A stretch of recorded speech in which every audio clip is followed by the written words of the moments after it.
The United Nations Annual Climate Summit is underway in Egypt. Global leaders will be discussing climate goals over the next 2 weeks. And WRAL's Liz McLaughlin explains a contentious idea. Good evening. After intense talks and growing pressure, U.S. climate envoy John Kerry and other leaders agreed to discuss a controversial topic. It's called loss and damage, or reparations, for poor countries on the front lines of climate change. Cooperation on climate and nature is in our collective self-interest. The 27th UN Climate Summit kicked off Sunday in Sharm el-Sheikh, Egypt, with a controversial addition to the agenda. On the most important issue of loss and damage.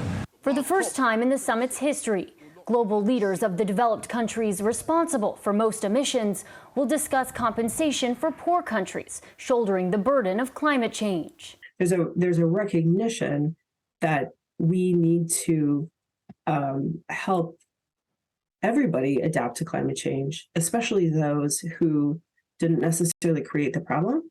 China and the U.S. are two of the biggest greenhouse gas polluters.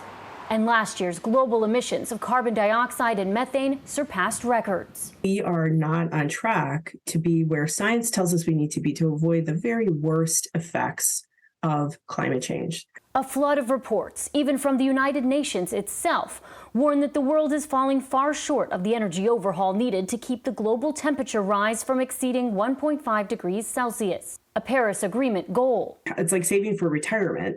If you start in your 20s, you're going to be fine. And if you start in your 50s, you got a lot to do to catch up. That's kind of where we are. With countries' current promises, the Earth's temperature is projected to climb above 2 degrees Celsius by 2100, a figure that scientists say could have dire consequences.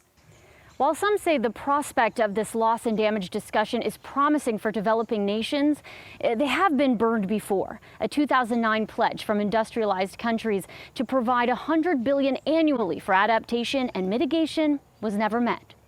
In Raleigh, I'm Liz McLaughlin. Back to you.